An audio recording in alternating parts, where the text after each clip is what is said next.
On est en fin 2016 et j'ai investi la somme de 1300 € dans les crypto-monnaies. À ce moment-là, je ne pensais pas que 9 ans plus tard, je n'aurais plus jamais besoin de travailler pour pouvoir vivre.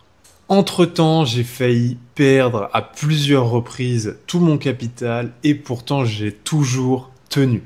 Ça n'a pas été grâce à la chance, mais ça a été grâce à finalement une méthode que j'ai appliquée presque naturellement, que j'ai su forger avec le temps, qui m'a permise de toujours tenir, et c'est exactement ce que je veux te partager dans cette vidéo, cette méthode et surtout les 3 piliers qui la composent et qui font aujourd'hui que je peux vivre de mes investissements. Alors comment je m'en suis rendu compte? Je m'en suis rendu compte en fin 2022 quand j'ai dû refaire un point sur mes investissements. Sauf qu'en passant ces 3 mois à fond à creuser l'écosystème, à comprendre ce qu'il en était, à gérer mes investissements et à préparer la prochaine stratégie, je me suis rendu compte de 2 choses. La première, c'est que je pouvais vivre à ce moment-là de mes investissements en les gérant correctement avec un rendement pertinent. Et la deuxième, c'est que je suis en fait tombé amoureux de cet écosystème et je me suis dit que j'allais arrêter mon business et me mettre à plein temps dans les crypto-monnaies et que j'allais pouvoir réutiliser donc la méthode, les patterns que j'ai remarqué que j'utilisais pour pouvoir refaire et reproduire la même chose dans les investissements puisque ça fonctionne et en fait c'est ce qu'utilisent les grands investisseurs depuis toujours pour investir correctement et sortir des bénéfices. Donc pour t'expliquer ces 3 piliers, on va revenir à mon tout premier investissement justement en 2016 pour comprendre le pilier numéro 1, la structure et la compréhension. Je m'en suis pas rendu compte à ce moment-là, mais c'est bien ce que j'ai fait, je me suis structuré et j'ai compris. Alors, on est en 2016 et à ce moment-là, je pense en septembre, mon frère, lors d'un dîner, me dit « Charlie, renseigne-toi sur Ethereum, donc sur l'Ether. » Je note ça dans mon téléphone sans trop comprendre et je passe à autre chose. À ce moment-là, j'étais encore en poste en alternance et j'avais du temps à moi derrière mon bureau. Et ce que j'ai fait en fait, c'est qu'en plus de lire sur les investissements, en plus de comprendre ce qu'était le trading, de faire des recherches sur comment fonctionnait la bourse, sur comment fonctionnait le forex, je lisais sur les sujets de l'investissement, sur les intérêts cumulés, j'ai lu par exemple effet cumulé, effet boule de neige, ou encore d'autres personnes qui investissaient dans les marchés et j'ai compris qu'investir sur du long terme à ce moment-là était intéressant. Et en parallèle, je me suis du coup renseigné sur ce qu'était Ethereum, sur ce qu'était la blockchain, sur comment ça fonctionnait techniquement, à quoi ça servait. Alors, c'était compliqué parce que les investissements, encore, il y a beaucoup d'informations, on peut trouver plein d'informations. Or, la blockchain et Ethereum à ce moment-là, c'est compliqué. Surtout, en plus, je ne parlais pas anglais à l'époque, donc il fallait chercher toutes les informations. Donc voilà, je passe 2-3 mois, je suis censé investir parce que j'avais un petit capital de côté.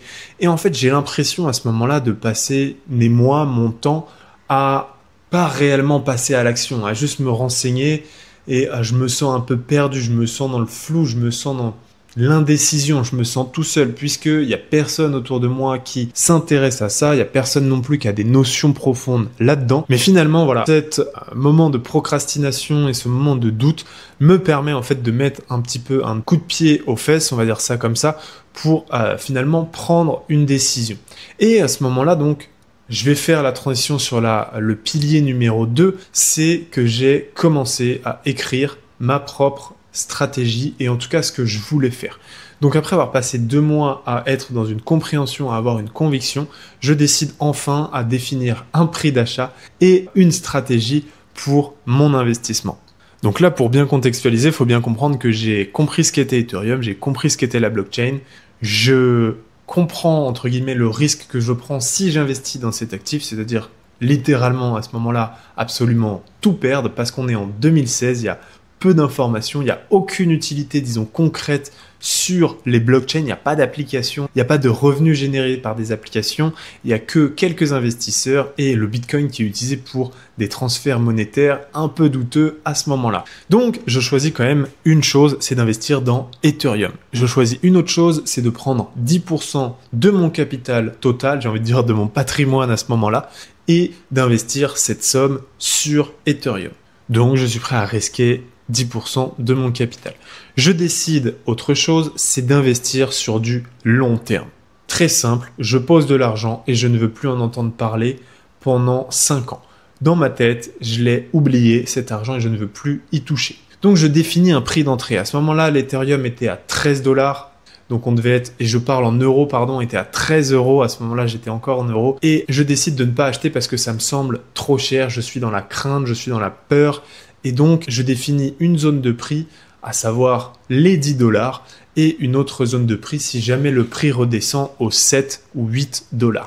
Enfin, euros, excuse-moi, puisqu'à ce moment-là, j'étais sur Kraken et on parlait en euros. Donc voilà, là, c'est très simple, je définis selon le risque que je suis prêt à prendre, selon ma compréhension, selon mes convictions potentielles de ce que va devenir cette blockchain à ce moment-là, je prends la décision d'investir sur 5 ans. Et si j'arrive à respecter ça, c'est justement grâce au pilier numéro 1 à mon analyse de ce moment-là.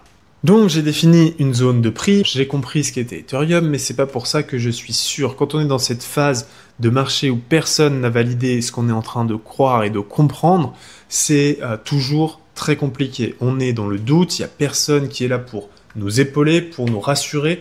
On n'est jamais sûr de nos choix, on ne peut pas être certain de tout ça. Donc il y a une peur qui s'installe, il y a le doute qui subsiste, on ne peut pas être sûr à 100%. Et c'est probablement ce que toi tu ressens aujourd'hui, cette solitude, ce manque d'être compris par les autres, ou encore ce manque de clarté, je sais ce que c'est, je suis passé par là. Et c'est aussi une raison pour laquelle je propose aujourd'hui un diagnostic de 10 minutes totalement offert, il y a le lien dans la description. Mais avant ça, laisse-moi te parler du pilier numéro 3, le plus difficile. Parce qu'à ce moment-là, on entre en décembre et là, je vois la notification 10 $ sur 10 € sur Ethereum. Je passe immédiatement à l'action. J'avais mis la somme que je souhaitais investir déjà sur Kraken, prête à investir. J'ai donc acheté les Ethereum. Et le prix, au lieu de monter, ce qu'il a fait, c'est qu'il a tout de suite recorrigé dans les semaines d'après, je crois. Il a continué de corriger et j'ai à ce moment-là décidé de racheter donc 30% en plus de ma position. C'est descendu tellement vite que je rachète vers les 6 € à ce moment-là. J'ai pas paniqué, je suis pas parti en courant, j'ai pas revendu, j'ai juste suivi mon plan comme c'était prévu. J'ai gardé ma routine, j'ai gardé ma discipline comme c'était prévu depuis le départ. Et depuis ce moment-là, j'ai toujours fait mon suivi, j'ai toujours suivi où est-ce que j'en étais dans mon investissement avec l'Ethereum et l'évolution mensuelle de ce qui se passe. Donc me voilà investi, je suis positionné dans le marché, à ce moment-là je prends du recul, j'ai pour règle de me détacher émotionnellement de cet investissement et de l'oublier pendant 5 ans. En tout cas pour cette partie-là de mon portefeuille, c'est ma stratégie. Et quelques mois après, si tu regardes les courbes comme ici, le prix a explosé, donc on a fait un x2 très rapidement. Donc l'Ethereum était à 20 € à ce moment-là. Et en fait, si je suivais mes potes à ce moment-là, ce qu'ils me disaient tous, c'est « Mais Charlie, vends directement ce que tu as acheté parce que tu dois vendre, tu as fait de l'argent. » Et en fait, si j'avais écouté, si j'avais subi la pression sociale autour de moi, j'aurais vendu et j'aurais pas tenu mon plan. Je serais sorti de ma stratégie et j'aurais encaissé mes profits. J'ai envie de dire, c'est bien d'encaisser un x2, c'est même très bien. Mais dans ce cas de figure-là, c'était pas ce qui était prévu, c'était pas ma stratégie. Et heureusement que je ne l'ai pas fait, puisque en 2018, c'est bel et bien un x100 qui est réalisé. Et à ce moment-là, pareil, mon entourage me dit « Charlie, vends, Charlie, encaisse tes bénéfices, c'est un truc de ouf ce que tu as fait, maintenant il faut que tu te rémunères. » Et moi j'étais en mode « Ouais, mais en fait c'est pas dans ma stratégie, c'est pas dans mon plan. » Donc il a vraiment fallu que je fasse ce travail psychologique de non, je tiens mon plan, je tiens ma stratégie, c'est comme ça que font les grands investisseurs, c'est comme ça que je dois faire et c'est comme ça que je vais faire. Cet investissement, il est sur le côté, de toute façon, il est toujours là, mais je ne dois pas y toucher pour l'instant. Et bien sûr, ce qui se passe à ce moment-là, c'est qu'on arrive en bear market, donc ça recorrige, je perds énormément sur ma position à ce moment-là. Donc j'arrive sur un x10 au lieu d'un x100, mais je tiens bon, je laisse, je continue ma vie, je laisse tourner. À côté de ça, bien sûr, je gère d'autres investissements puisque je diversifie mon risque ailleurs avec la même réflexion, avec la même approche que je te présente ici. Et heureusement, en 2021, on a le droit à un autre bull run. Donc là, une autre prise de valeur. Ça refait un x50 par rapport à son plus bas de ce moment-là. Autant te dire que ça se passe très bien pour les crypto-monnaies à ce moment-là. Mais je suis toujours dans mon plan. Je ne rentre pas dans cette phase d'euphorie avec le marché et je gère mes investissements froidement et je suis simplement mon plan. Et mon plan était d'arriver en 2022 et de faire une réanalyse sur cette position, sur cette stratégie, qui m'a du coup à ce moment-là permis de me rendre compte de mes 3 piliers que j'utilisais, donc la structure, la compréhension qui vont créer les convictions, créer sa stratégie par rapport à son profil d'investisseur et à sa gestion du risque et par rapport aux objectifs qu'on veut se fixer et par rapport à la durée d'investissement. Et le 3e pilier et le plus dur, tenir ses investissements.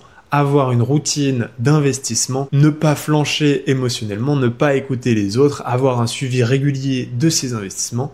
C'est ici la clé de la réussite en investissement.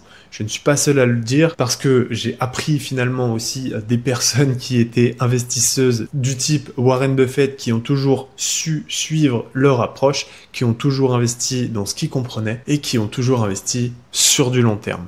Parce que à chaque fois que je suis sorti de ces 3 piliers et que j'ai ignoré ma méthode, que je me suis laissé avoir finalement par le marché, ça a été la catastrophe. Stress, décision impulsive, perte inévitable de mon capital à chaque fois quand je suis sorti de ça. Alors si toi aussi tu veux un regard extérieur sur tes actions, sur ce que tu veux faire, sur comment tu veux investir et comment tu veux tenir ton plan d'investissement par la suite, je t'invite à prendre ton 10 minutes de diagnostic pour qu'on puisse faire un point sur là où tu en es et sur le niveau de clarté que tu vas avoir besoin pour réussir dans tes investissements tout simplement. Dans tous les cas, n'oublie pas que sans méthode, la crypto, elle va te détruire, le marché va te manger, alors qu'avec ces 3 piliers, tu vas pouvoir te libérer de tes investissements. Merci d'avoir regardé la vidéo. S'il te plaît, mets-moi un pouce bleu, abonne-toi à la chaîne parce qu'on est là sur du long terme, tu l'as compris. Et je te dis à très vite pour une prochaine vidéo. Ciao!